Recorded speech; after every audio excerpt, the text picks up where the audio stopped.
Welcome to the September 16th, 2020 Land Use and Livability Subcommittee of the Phoenix City Council. I'm calling the meeting to order and call to the public. Do you have the names? Or do we have anyone, Matt? Elizabeth Venable is on the line. Elizabeth? Hi. Hi. I was just wondering personally how we can get the citizen petitions done through. Do we send them to the city manager's office? Because it says you guys are responsible for the citizen petitions. Hello, Councilwoman. This is Tony Macarone. I'm happy to answer that question. Please do. I'm sorry. I didn't hear it very well either, Elizabeth. You were kind of cutting in and out. Hello, Elizabeth. Oh, sorry. This is Tony Macarone from the City Manager's Office. Hello, Elizabeth. And you were asking about citizen petitions. You can submit those to the City Clerk's office. Oh, thank you. You're welcome. Thank you so much. That's my question. Okay, thank you. Do we have any other speakers, Matt? We do. Alicia McKinley is also on the line. Alicia McKinley. Yeah, Hello? you can talk. Yes, we Hello, can hear you. Can you hear me? Yep. Okay, good morning. My question is about the homelessness, and about I guess I would say the lots Yeah. that where the people are living right now. What time frame do they have for where they are? Madison and 9th and Jefferson and 9th, right in between Madison and Jefferson. What's the time frame that they have before the lots will close? We'll get you that information. We really can't respond to call to the public, but we have your name and I'll ask staff to reach out to you. Thank you. Thank you. Mhm. Matt, are there any other speakers? I do not believe so. Okay. Then we'll move forward, and the first item is the minutes of the meeting of the May 20th, 2020 meeting. Do I have a motion, or are there any corrections? Move approval. Second. Thank you. Okay, all those in favor, say aye. Aye. Aye. Any opposed? Okay, it passes 4-0. We have consent items 2 through 5. Can I have a motion, or does anyone want any of the items taken off consent? Motion to approve? I'd move. Second. Okay, second. Okay, all in favor, say aye. Aye. Aye. Thank you. We have information items as well, and those are 6 and 7. Does anyone have any questions? Okay, great. Then we can move on to item 8. This is a discussion possible action. I believe Chris Mackey will be presenting today. And I see her walking up. Good morning, Chris. Good morning, Madam Chair. Thank you so much for having us here today. We are here to present to you what staff considers an extremely exciting project that is the redevelopment of the former Del Rio landfill just south of the river here in Phoenix. With me today is the acting Parks Director, Tracy Crockett, and the Assistant Director in Public Works, Joe Chudy. So they're here to answer any questions that you might have. Just one moment, turning on is a good idea, huh? Sorry, Chairwoman, I forgot to turn on the remote. So in this pandemic, turning on the remote and stopping mute on my videos is always things I struggle with. So we're here today to talk to you about this very exciting project. In front of you, you do see the city-owned Del Rio landfill.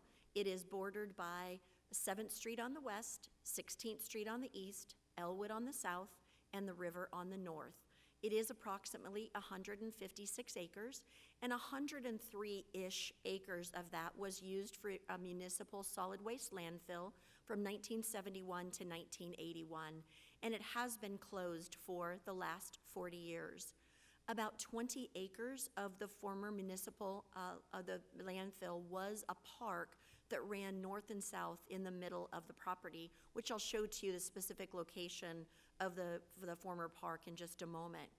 This property is currently zoned both light industrial and heavy industrial, but it does have the Rio Salado Interim Overlay District over the top of it.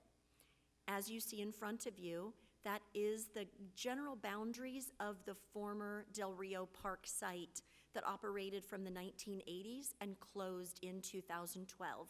It is not operated as a park since 2012. So this area has received extensive community input over the years.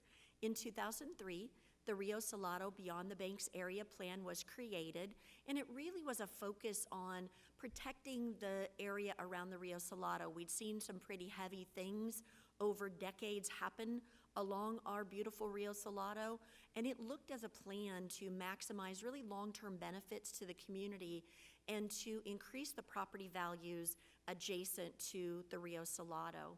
In 2012, the Del Rio Area Brownfields Plan was created, and it looked at redevelopment guidelines of how to redevelop the brownfield areas within the boundaries of the Del Rio, and looked at visions for future development and how we could go from having more challenging developments next to the river into more attractive and destination and job generating locations along the river. Also in 2012, the Del Rio Park Conceptual Master Plan was created. This was significant outreach and input from the community in and around the area that was led by our Parks Department and our Environmental and Public Works and Planning.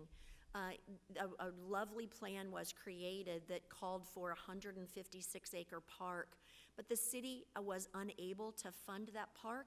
It was approximately $200 million to implement the community's visioning process, and so the city's been unable to fund that park. We've also seen any number of RFPs go out for the property over the years. In 1995, an RFP was issued. A notice of termination was given in 2004, and that was for a golf course. In 2005, an RFP was also issued. We received 2 proposals, but both of those were disqualified for not meeting the RFP requirements. In 2018, during my tenure, we took the property out for an RFP again, and we did receive 2 proposals, and I can speak intimately as to why both of those were disqualified. They submitted an industrial development project, and through our work with the community, through the Del Rio Community Master Plan, it was very clear that the community did not want another industrial development, purely industrial development, to take place on the Del Rio. So I actually disqualified both of them because they were purely industrial developments, and the RFP did state pure industrial developments would not qualify. We came back to City Council in late 2019 and talked to each of you about how challenging this property was to develop through a request for proposal. As you know, with our transparency policy, we can't talk to the applicants and they can't talk to other staff members. And this is such a complex property, we felt as though it had failed for more than 25 years in an RFP for that reason, that there wasn't enough ability for staff to be able to engage with potential applicants to talk them through the complexities of this development. And council did agree with staff and authorized us in January to issue a redevelopment and lease opportunity. So the Del Rio landfill redevelopment and lease opportunity was issued in January of this year. It did state that a city preferred a mixed-use project, that the project was required to do a shared use path along the northern border, which is adjacent to the Rio Salado. There would need to be trail and recreational elements for public use, and they need to adhere to environmental regulations as overseen by our Public Works Department. We did receive opportunity announcement responses of 5, 3 of which were for utilization of the entire site, 2 were for use of part of the site. So we received a golf concept, which was similar to Top Golf and a recreation opportunity. We did receive an office research park for the entire site, soccer fields and an academy concept for part of the site, and solar testing and research facilities for the site. As I mentioned, 3 of the offers included ways to use the development of the entire site, but the 5th offer was with Arizona Fresh, and the panel did select Arizona Fresh, and I think you'll see why as we walk through our proposal. It really was in its ability to provide solutions to virtually all areas that the community, through that 25 years of planning, provided interest to. So in front of you, you do see the Del Rio landfill broken down into 4 phases, and Arizona Fresh is proposing 4 phases for redevelopment of the site. So the first phase is what you see in the salmon color, and of course that is no surprise that that is really the general boundaries, as you kind of remember in your mind, of the 20 acres of the park site. So never was a landfill. It does go to bedrock, which makes development much easier than developing on the landfill itself. And then also the salmon color right on the hard corner, and I'll walk you through what those developments would be. And then we'll go in depth into the phase 1 development. So in phase 1, it does call for a wholesale produce market with educational programs and a pedestrian-friendly community park, and that would be in those salmon colors. So the educational programs and the wholesale produce would be kind of over the former park site, which you'll see more intimately in a moment, and the hard corner would be a replacement of the 20-acre park. Phases 2 through 4, which you see in front of you, call for an agri-tech food research center, test and innovation, agricultural fields, a startup incubator and conference center, and then in future phases would be the multi-tenant office park for strategic partners of the project. So the green would be phase 2, the purple would be, the pink would be phase 3, and the purple would be more of our phase 4 project. So I'm gonna go in depth on the phase 1 project, and what you see in front of you are renderings of what the project will look like. The first phase, as I mentioned to you, the wholesale produce market, does call for a 210,000 square foot cross-dock wholesale produce distribution center. It would have 66 individual units of approximately 3,200 square feet each. And what those would be for is if you're a produce grower, if you're a farmer, if you're in Mexico, if you're in Arizona, or if you're local, you could rent one of those individual units or multiple units to be able to wholesale sell your produce. And that wholesale produce could go to a large grocery store retailer. It could go to smaller retailers and smaller farmers markets. But also think that you're one of our local restaurants and you need tomatoes for next week's salads. You could also come in and just pick your tomatoes. So it's for our larger produce distributors as well as our smaller produce users. There would also be space for zero waste activities. At ultimate build out, this is planned as a zero waste facility.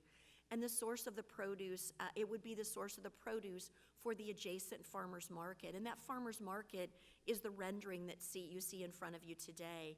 As you know from your food innovation presentations and food solution presentations, a source of healthy produce and a food desert is really something that we are challenged with in the area south of the river.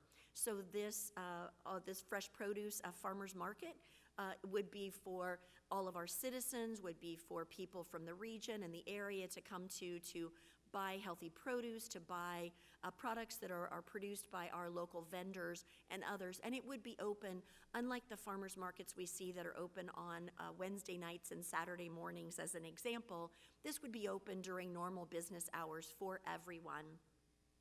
So in the phase 1, our community benefits would be, of course, access to fresh and healthy produce and goods. So you see a representation in front of you as to what the interior of the farmer's market will look like.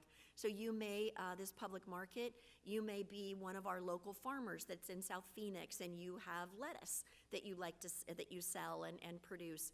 You may want to rent just a bucket to be able to sell your produce, or you might want to be able to rent a whole rack. So these are open and available not just for one vendor, but for multiple vendors to be able to bring their goods in which to sell. So of course, the wholesale produce market that we're very excited about, it would be year-round operations and bringing dozens of producers in with a wide variety of goods for sale. So as I said, you might be an international producer, you might be a national producer, or a local farmer, one of our 26 farmers in South Phoenix that would sell their produce from this area, and the farmers market outlet. In front of you, you see other representations of what will happen in phase one, and that's on education and research. So Arizona Fresh does have several universities that are signing up to collaborate with them on research and concepts and technology out of the former landfill on food technology and agri-tech, relating to sustainability, data analytics, looking at wellness and nutrition, food safety, and other technology solutions for our food. They will have test fields for innovation of food products, looking at ways to produce greater yields, to produce better vegetables and better fruits, more disease resistant. Think of it really as a living lab for the farm to market supply chain, happening right off of a brownfield, now turning into a health field right here in Phoenix. As you'll remember, I mentioned to you the 20-acre former park that was located on the Del Rio that's been closed since 2012. Arizona Fresh has proposed to reproduce that 20 acres of parkland on the corner as we showed in that salmon color. Now, while you see in front of you kind of general ideas of athletic field complexes and playgrounds and open space and connected hiking trails, so that's what general information that we've received from our 11 community meetings so far. Of course, this will be led by Tracy Crockett, Cynthia Aguilar, and their teams to go out into the community to do our traditional process of understanding and having a full public vetting process of what the community wants to see on their park. So should council choose to approve this at your formal meeting on October 7th, and should this subcommittee choose to move it forward to that meeting, Parks would then take the ownership and leadership role of our traditional community process and understanding what the community would like to be on that particular site. But what is planned as part of phase one that we do have identified and do know today is our events and entertainment. So Arizona Fresh will be constructing a mixed-use public amphitheater for a community to be able to have events, to hold public concerts, to be able to do festivals and open space, and really re-engage people back to that former landfill and connect them to the Rio Salado. As we move into future phases, you could see in the incubator, you've got a wonderful produce manufacturer or a baker or some type of a food product manufacturer in the incubator that starts to grow and it becomes incredibly successful within the food market.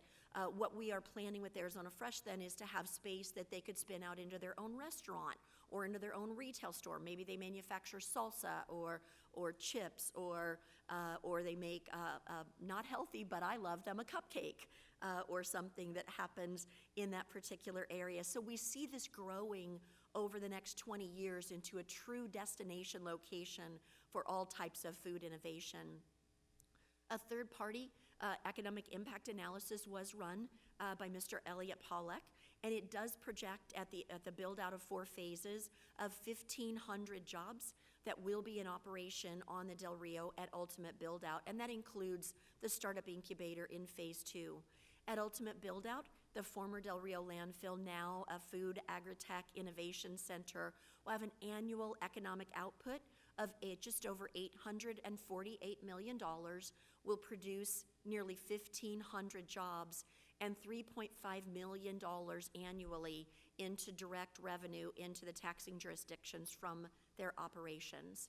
So as you can imagine, this landfill, and the fun part of this is my very first landfill of my career to ever redevelop. So we've been having a ton of fun working with Joe and Ginger Spencer on trash and having just a good time with this.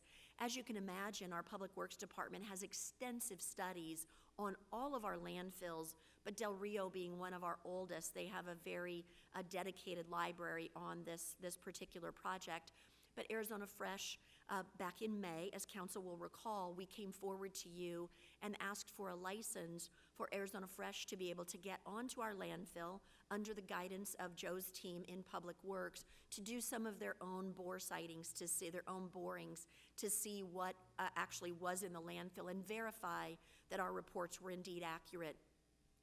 They have to date taken 10 core samples and covered a variety of areas. The good news is it's exactly as our report showed. This is a landfill of household garbage, wood, plastics, paper, traditional household disposal materials.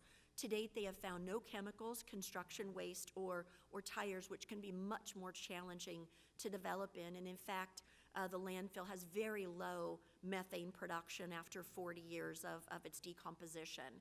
So there is still a lot of work to do on environmental and geotechnical work as we move forward, should council choose to move this project forward. But under Joe Giudice's team's guidance and oversight, Arizona Fresh has brought together a stellar team to look at this land site.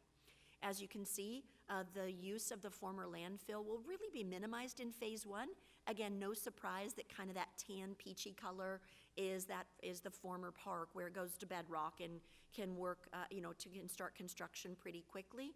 In phase one, as I said, the building construction would happen on the former park site, and it would be used there almost exclusively, except where it gets closer to the river.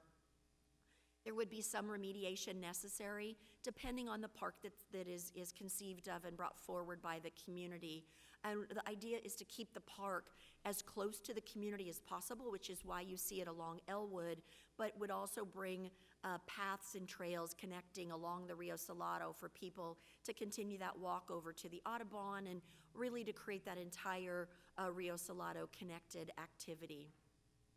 Arizona Fresh has created a very impressive team that our team has thoroughly enjoyed working with over this past number of months as we've worked through getting this ready to come for council consideration. Guadalupe Miranda is the CEO of Grupo Centar, which is a Phoenix-based corporate headquarters focused on commodity production and produce transportation in a trilateral between Arizona and Mexico and Canada. And while it is a Phoenix-based corporate headquarters, Mr. Miranda does a significant amount of work in Mexico.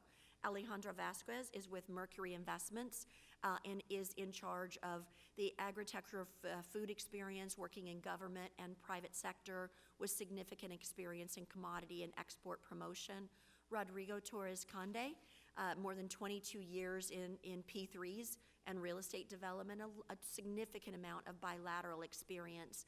And then Todd Hardy, who a number of you know from local development and local opportunities, where we've worked with him for more than a decade, and brings in extensive experience to Fortune 500s, real estate and economic development, and is a co-founder of a number of technology-driven startups and early-stage companies. But they've also brought in a significant external team as well. So Enamel Hoke with Hoke & Associates was the environmental group that led the work on Tempe Marketplace. As you'll recall, that was a former landfill that is now home of Vestar's Tempe Marketplace.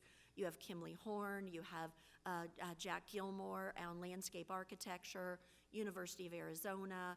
Kitchell is the contractor who's been selected on the project, and any number of other stellar external partners. We have conducted significant community outreach, more than we do on any traditional RFP. Under the guidance of the village planner, we handled our RFP outreach more like we would a zoning case, and we did provide written notification to any property owners and residents within 1,200 feet of Del Rio, and 45 neighborhood associations that are within a mile of the site. And we expanded even over that mile of the site to reach those 45 neighborhood associations. We created a city webpage that we could drive people to, that if they couldn't enjoy the presentation at one of our community meetings, they could see at their leisure, watch the videos, and really discover a lot more about the project. So we did, as I said, conduct significant community meetings, the first of which was to the Del Rio Community Working Group that created the Del Rio Community Plan in 2012. Since they were so thoughtfully involved in the creation of that plan, we wanted to go to them first and make sure that they were comfortable with the program that we were bringing forward. And they did give us their assurances that they were very enthusiastic about the development. We did a number of open community meetings. We went to the South Mountain Village, but we also conducted meetings in Spanish only for the surrounding community who was interested. Our final meeting was before the Parks and Recreation Board, where we asked their authorization for the land swap of the former park site to the new site that would be dedicated to the Parks Department, which they did approve.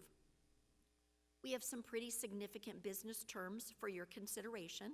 So first, of course, is that the developer will construct a phased mixed-use project that includes the Agritech Food Innovation Center, Wholesale Produce Distribution Center, a fresh produce market, education research facilities. They'll fund and construct under our Parks Department's oversight a plus or minus 20-acre city public park.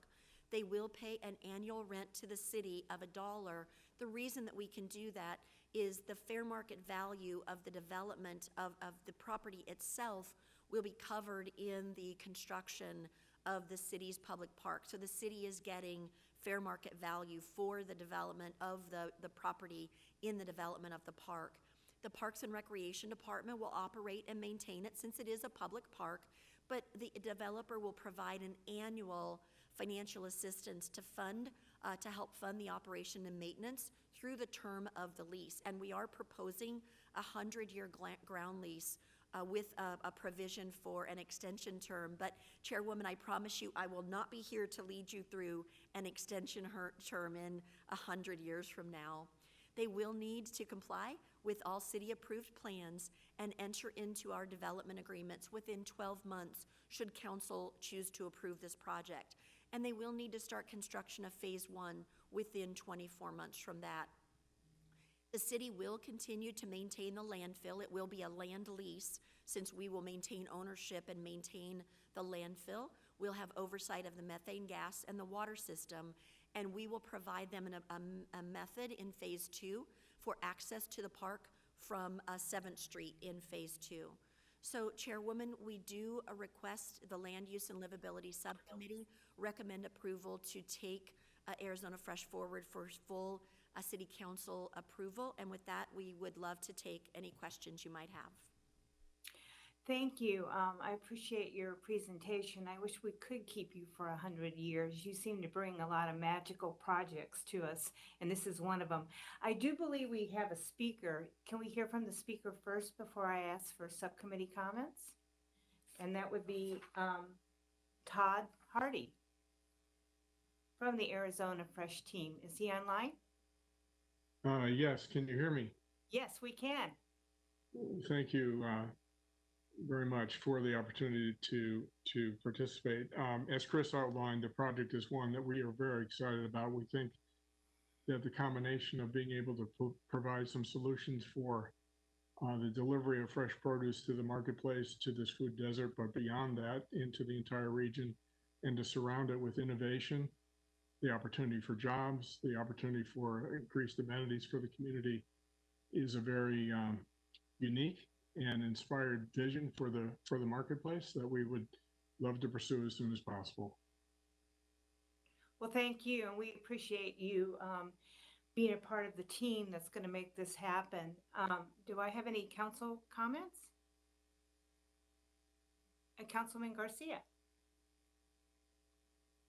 Yes, I just wanted to shout out Chris, the team, and obviously the Arizona Fresh team for doing great community outreach. I was fortunate enough to sit in about 4 of those meetings, and just watching community respond and be excited with this project has been great. I can't, Todd just said it right now. It's going to create jobs. It's going to create community resources. It's going to do a lot for our community. And so I'm really excited about the project, and, ready to support it and make it happen. So thank you, Chris, and thank you to the Arizona Fresh team for doing some amazing work. Thank you, Councilman. I got to tell you, I'm jealous. I wish it was in my district. Vice Mayor. I Yeah, see you- likewise. I'm jealous too. Yeah, but, exactly. but Chris Mackey is creating some great stuff in D5 as well. So thank you so much, Chris, for your dedication to our working class families, to our districts. I think this project is going to be amazing. Like Councilmember Garcia said, it's going to create so much jobs. It's going to create a different type of vibe in that part of the city. So I'm very excited about that. I'm always about healthy eating and how do we, how do we make that happen? And also as well, congratulations to Councilmember Garcia. It's amazing. It's going to look really great. And thanks to everyone that makes our districts thrive and creates these amazing projects in the different parts of the city. So yeah, so congratulations to all of you. And it's going to be an amazing project. Thank you. Absolutely. Are there any other comments? Is there anyone else from the public, Matt? Any other speakers? No, there is not. Okay. It's Felda, can I speak? Yeah, absolutely. Hello. Yeah, I just want to echo the comments that Councilman Garcia and Vice Mayor have made, and congratulate Chris and Ginger and all those involved. I too am very jealous. I have a big landfill that's sitting there empty. Carlos, could you work your magic up here? Chairwoman, Councilman Williams, I have a big project we'll wrap up in the next few weeks in District 5 to announce, and then we'll be heading your way. Oh, that sounds good. Thank you. And please, and the park staff, everyone involved, congratulations. It's very innovative, unique, and much needed. Thank you. Absolutely. And it's actually great news. We need some good news in 2020. So with that, do we have a motion? Move approval. Okay. Second. Okay. All those in favor? Aye. None opposed? It's unanimous. Thank you so much to team, staff, and to the Arizona Fresh. Thank you. Thank you, So I Chairwoman. I think you're going to stay with us, Chris, right? For the next item, number 9. Yes, ma'am, I'll stay. Which is it looks like it's your show today. So the next item is a request for proposals for the downtown redevelopment area plan, and you're going to give us an update. And so take it away. Thank you. Thank you, Chairwoman, members of the council. We are here today to talk to you about the next step in creating our new our downtown redevelopment area plan. As you will recall, right before you went on your summer break, council did approve the new boundaries for the downtown redevelopment area plan and downtown redevelopment area, which now have been reauthorized. As we promised you at that meeting, we are now ready to start the community outreach and all of the community work to fully engage with all of the areas, the new areas that we'll include in the downtown redevelopment area, and also the existing areas that will remain in the downtown redevelopment area. We are excited and have received lots of feedback and input by the community and are ready to move forward with formal outreach to them so they can have intimate input into what they'd like to see develop in their surrounding area. With me today is Zandon Keating, Deputy Director of Community Development, and Gretchen Wolf, who is Program Manager over all things procurement and economic development for us. Zandon will walk you through the staff's recommendation for an RFP issue to bring a consultant and start that community work. Zandon? Thank you, Chris. Good morning, Madam Chair, members of the subcommittee. To take you back a little bit, if you remember, this all started with a change in state law which required the city to recertify the boundaries for any redevelopment area that includes a central business district every 10 years.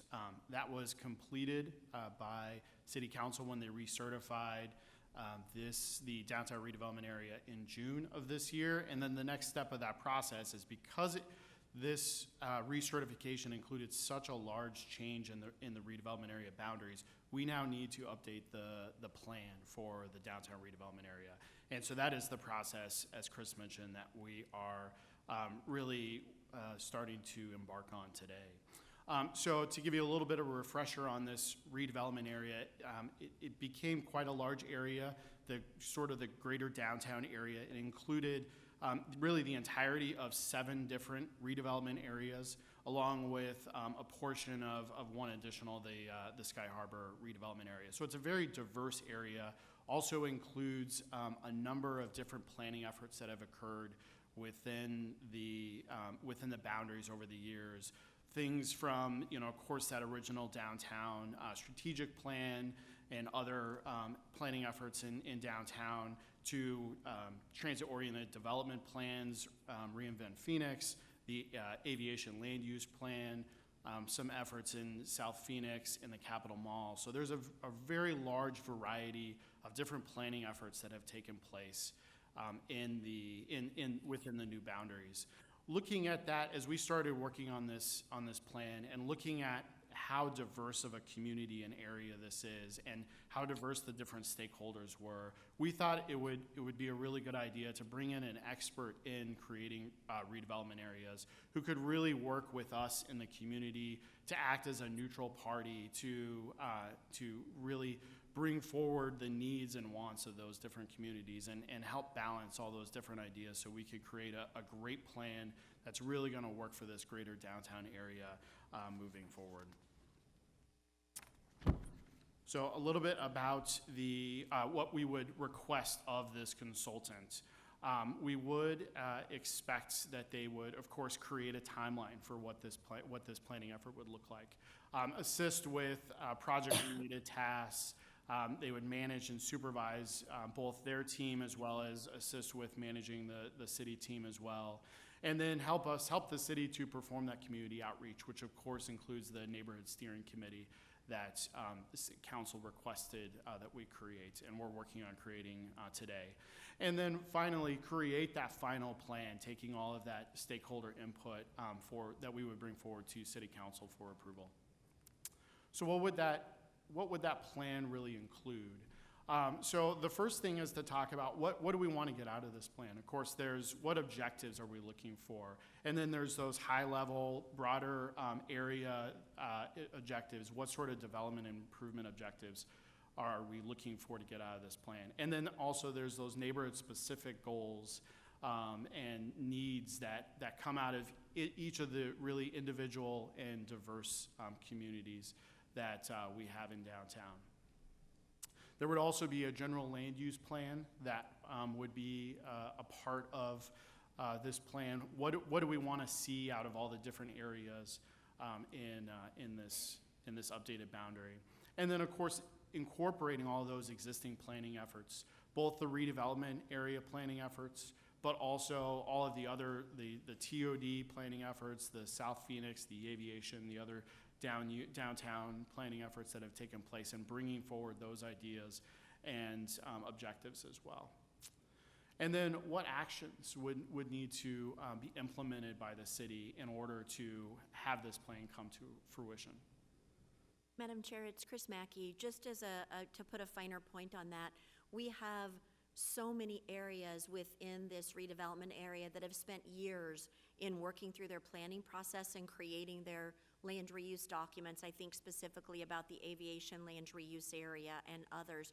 So it's our goal that we would not reinvent the wheel. We would bring those plans into the redevelopment area plan. Since the community has done so much thoughtful work for several years, it would be incorporated into those plans. So in working with planning and development, neighborhood services, and our other departments, those would be brought forward in that method.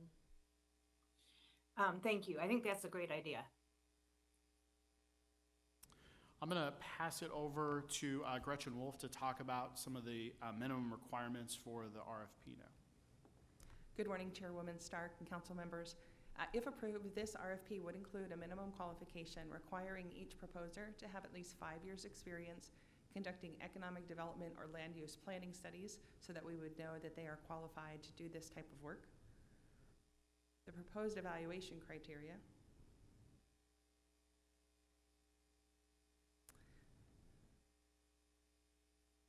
The primary consultant's qualifications and experience, went too far.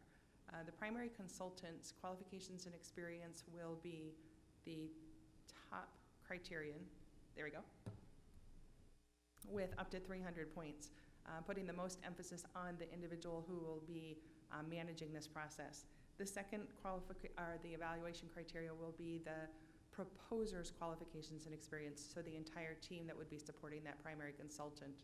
That would be followed by the approach to the scope of work, how they're going to get the work done, and then finally the fees. I'll pass it back to Zandon. Can I, quick question on the fees? Are you talking about what they propose as costs to do the work, or? Chairwoman Stark, that's correct. So typically with these projects, we have the option of either asking for the hourly rates or for an entire project fee. As we finalize the scope, we'll make that final determination. We want to be sure that we have enough details before we ask for a project price. Otherwise, we sometimes end up in a situation where proposers are comparing apples to oranges and what we get, or proposers feel like they don't have enough information and they highball the price. So we look at those opportunities as soon as we get close to the final scope to know, do we have enough details that a proposer can accurately price an entire project? Great, thank you for that clarification. Thank you, Gretchen. Madam Chair, so the next steps for this process, should the subcommittee recommend that we move forward, would be that we are scheduled for City Council on October 7th for authorization to release the RFP. We would release the RFP shortly afterwards, sometime in the fall of this year, trying to get this out as quickly as possible, though, after the council authorization. And then we would return with a contract award recommendation for council approval sometime in early 2021. And with that, we request the subcommittee recommendation to release the RFP for consultant services for the downtown RFP update. And available for any questions. Great, thank you. And I just want to check with Matt. We don't have any speakers on this issue, correct? We do not. Okay, thank you. Any comments from council members?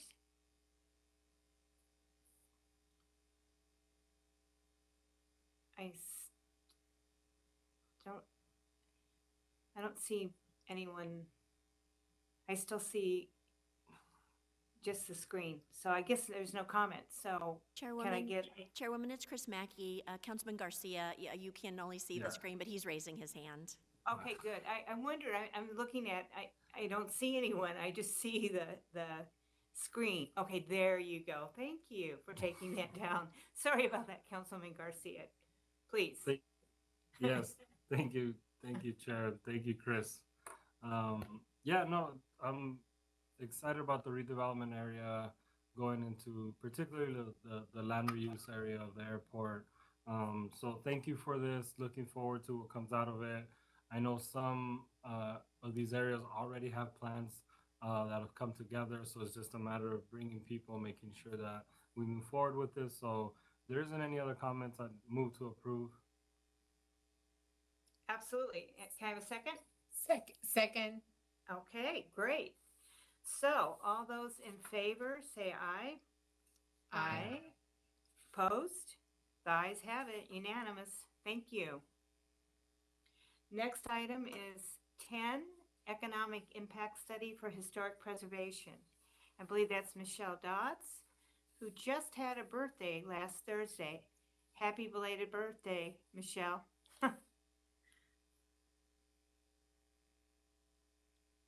Thank you very much, Chair.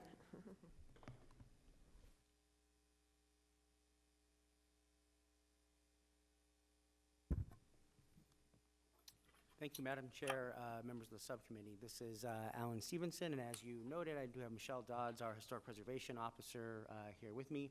We are excited to present this item to you this morning and get you a recommendation. This is the first time that the city has ever hired a consultant to do a historic preservation impact study. And so we're excited about that. And Ms. Dodds is going to walk you through what that is, and then we're back to answer any questions. Thank you. Thank you, Alan. And so Chair, members of the subcommittee,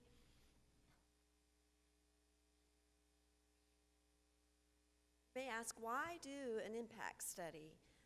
We know in our hearts that historic preservation has a contribution to the city overall, but it's never actually been measured.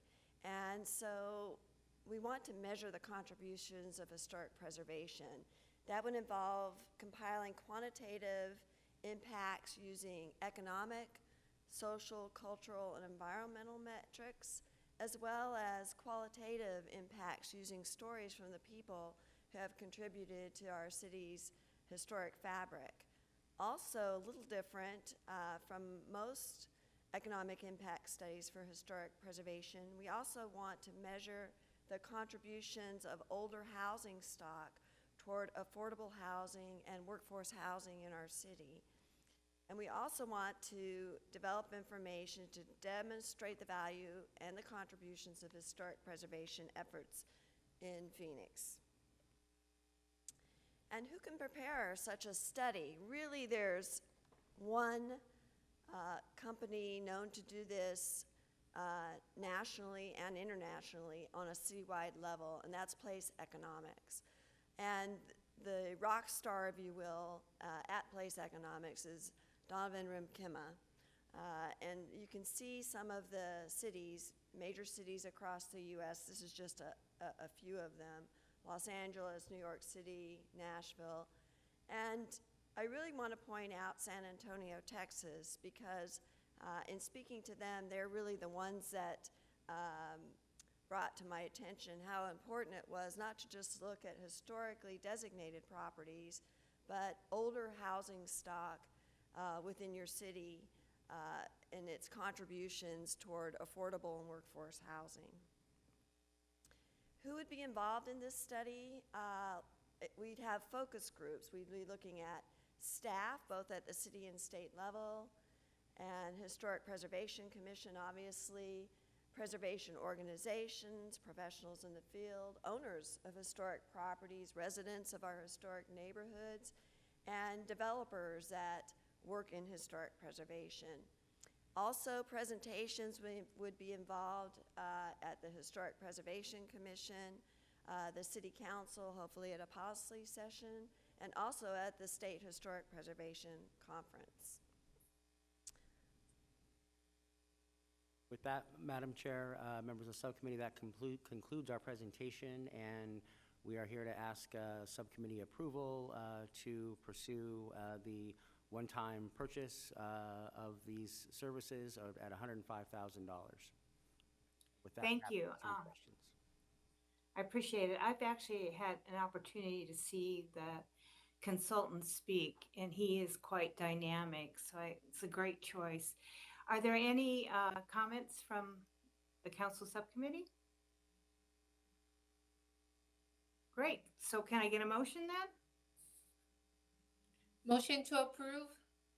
Can I get a second? Second. Okay, all those in favor, say aye. Aye. Aye. Opposed? It carries unanimously. Thank you very much. Thank you so much. Okay, our next item is citizen petitions, and number 11. This is a consideration of a citizen's petition requesting the name change of Indian School Road, Steel Indian School Park, and Robert E. Lee Street. And Alan, I believe you're on. Thank you, Madam Chair, members of the subcommittee. This request is in response to a citizen's petition that was submitted on June 24th by Ms. Steinberg at the formal City Council. As you noted, it does request changing of the name for Indian School Road, Steel Indian School Park, and Robert E. Lee Street. We'll break these out into a couple of different items just for to address this issue. So the name change pending right here is, as you all are aware, Robert E. Lee is under consideration at the July council meeting. Council did request that staff undertake that. Over the summer, the staff has been working, holding virtual community meetings, doing the technical reviews for both Robert E. Lee and Peak Drive, and both of those will be on the council formal agenda this afternoon to discuss by the full council. And so that takes care of Robert E. Lee. Indian School Road, that was named for Phoenix Indian School, which operated the 160-acre site at 3rd Street and Indian School Road, which is also where Steele Indian School Park gets its name from. The Historic Preservation Office found that Indian School Road was formerly listed in city directories as early as 1919. The school itself, as noted in the first bullet, was there in 1891. So the road appears to have been derived from the actual school that was there, and that's what the name represents. I should note that there is that relationship between the street name and the place that has that historical relevance that isn't there in some other streets.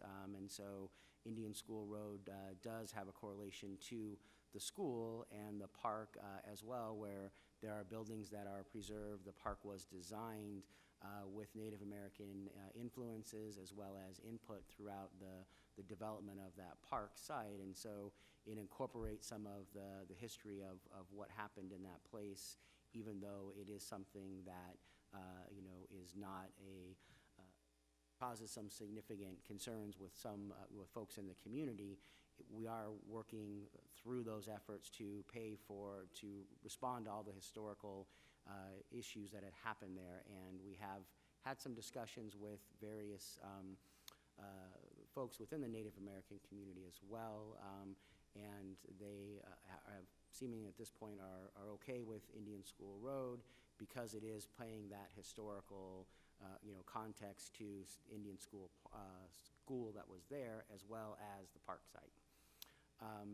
Separately from any street name change process, the Parks and Recreation Department is charged with administering any names and name changes for parks. And so in this particular instance, if there were to be any change to Steele Indian School Park, that would have to go through the Parks Board and the Parks Department. With that, staff's happy to answer any questions. Thank you, Alan. I believe we do have a speaker, and that's Suzanne Steinberg. I believe she submitted the petitions. Suzanne, are you on? Yeah, can you hear me? Yes, we can. Okay. Thank you. Do I have a time limit? I don't know. Usually we stick to 3 minutes.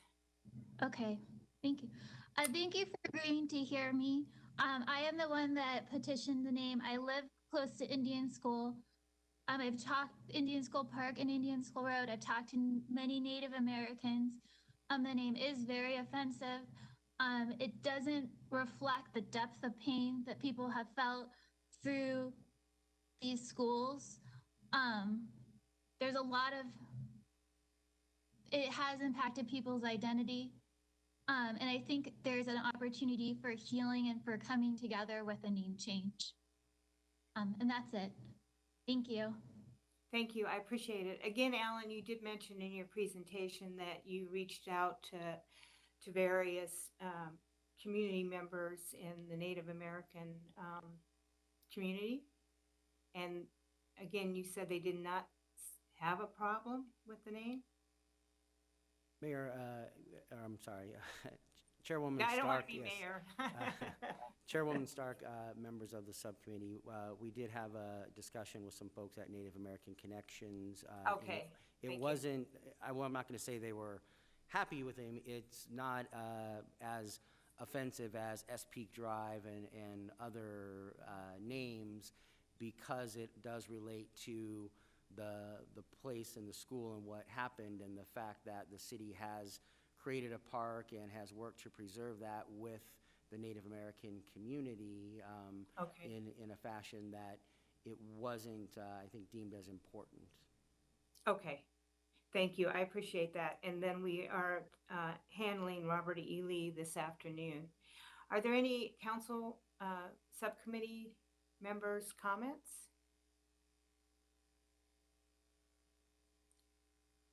Councilman Garcia.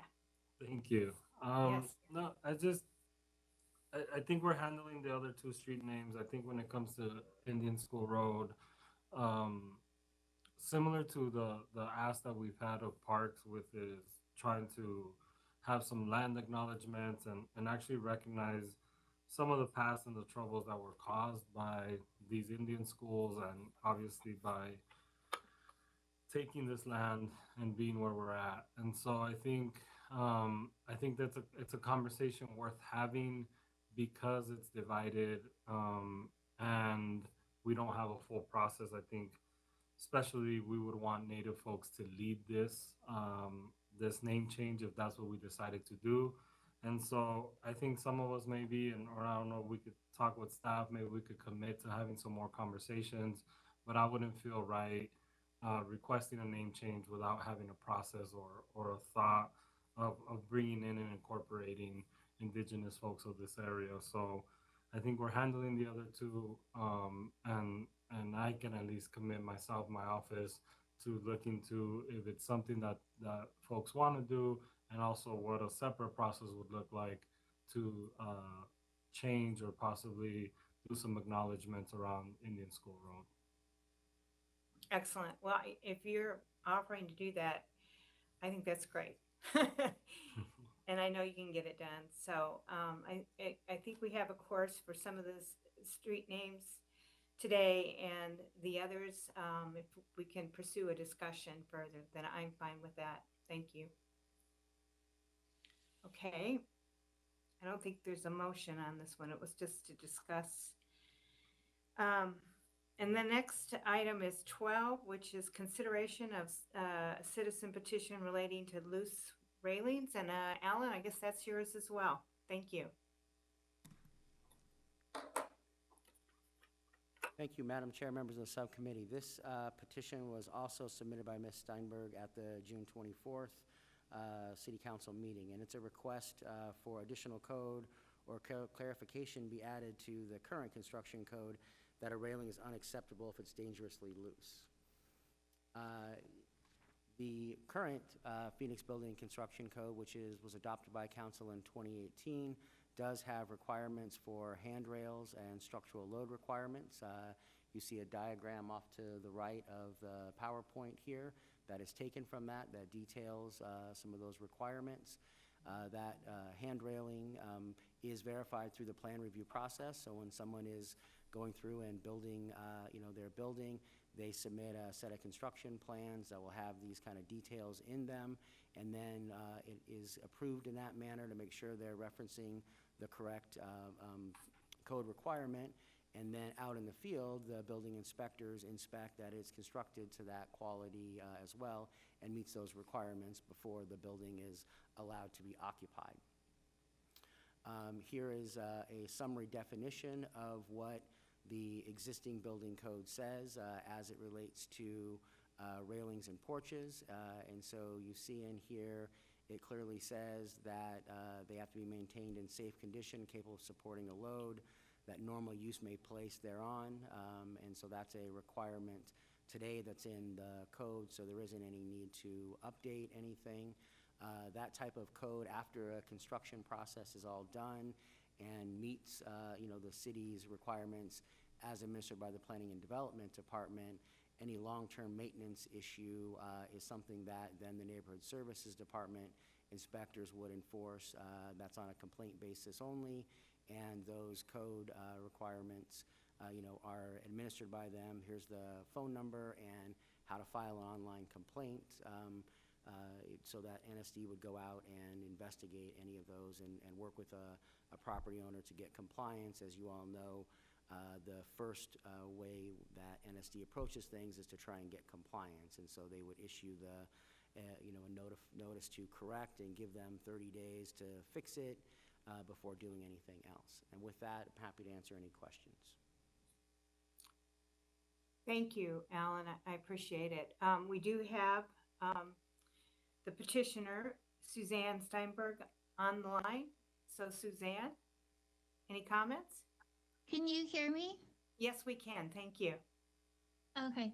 I was told, I mean, I didn't look specifically at the code. I was told that if a railing was not there or there, it was part of the code, but if it was loose, it wasn't, the looseness of it, there was no, it wasn't specified specifically in the code. I called I had an issue with a property I owned with a loose railing. I called the city. I had an inspector out there.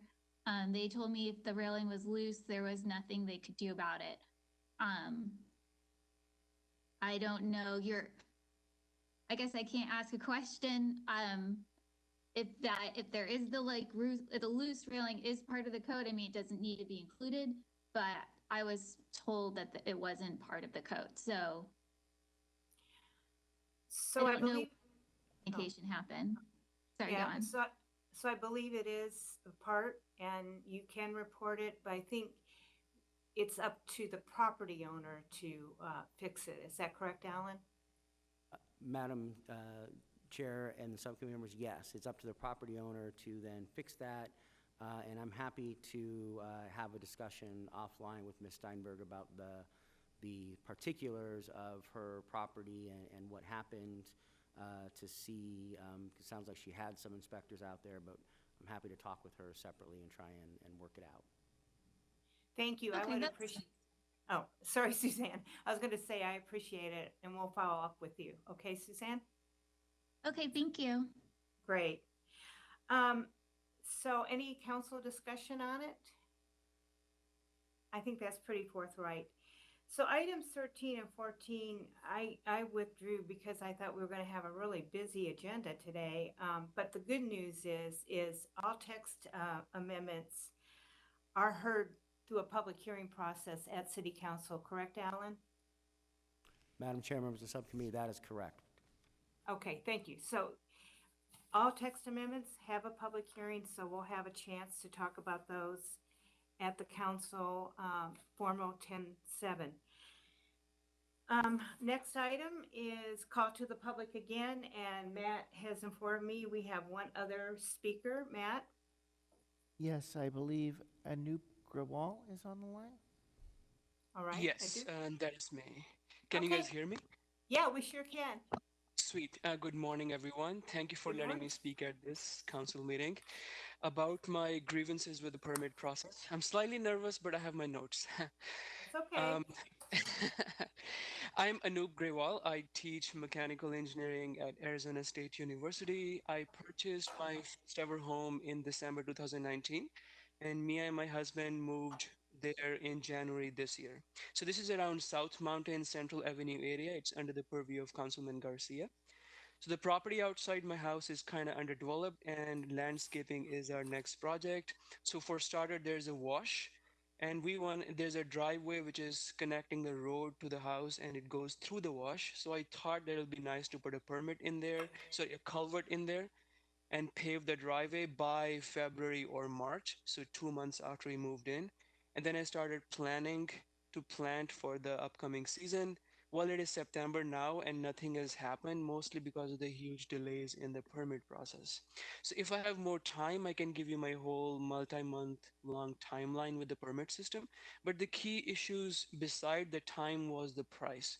For example, the culvert, which the bridge is going to be, is going to cost me about $2,000 to $3,000. The engineer who did the design calculations cost me around $1,500, and I was shocked to see that the permit to review those designs is going to cost as much as the engineer who designed it. So it's slightly less than $1,500. And there is possibly more time and money to come because, I'm also supposed to provide city with a drainage easement and there are other paperwork to be done. All in all, this seems to be just too long of a timeline and too costly of a permit for a project that's going to take less than 2 weeks to build. So after complaining to the permit office about the prices, I was told to take it to the city council because they are the one who approve the permit prices. So hopefully we can get future time to talk about it. I Sorry, I had one more minute if I could get. yeah, please Otherwise, go ahead. Go ahead. okay. So, sorry, real quick. I believe the permit process could be made a lot more time and cost efficient. As of now, it feels like that, doing nice home improvements is only for people who have time, resources, and money, and not simple people like me. And I've talked to various engineers, and they have also had bad experience with the permit process, and so do my family and friends who have done home improvements in the past. And this is not just about complaining. I do have solutions to make this process better. For example, we can have off-the-shelf pre-permitted design solutions which people can use, and we can do a factor analysis of all the permits in the last few years and optimize the resources accordingly. There are many more ideas. I teach at ASU and we love innovating, and if the council wills, I can put together a team of engineers like myself and students to make this system better for everyone at no cost to the city. We love doing things for free. And I can present more about our plans to make the permit process efficient if a future agenda item is devoted to this. So thank you for listening, Thank you. and that's all. I appreciate it, and we really can't speak to your comments because they're not agendized, but my background is in planning and development, and I would really appreciate sitting down and talking to you, and I'm sure Alan would too. So with that, we'll try to get together with you, Councilman Garcia, if that's okay. I know he's your constituent, but Yeah, I'd be happy. Yeah. that's Just absolutely fine. You all are the experts, and I know that some of the complications with this is that it is right near a wash, yeah. and so our office looked into it. And yeah, I'm always open to looking at processes. If we can make them better, we'll make them better. If not, I mean, again, we have the two directors here, so if you all can figure out, that would be great. Right. Thank you. So next on our agenda is future agenda items. Does anyone have any items they would like to see come forward? Well, if not, then we will adjourn. Thank you all. Appreciate it.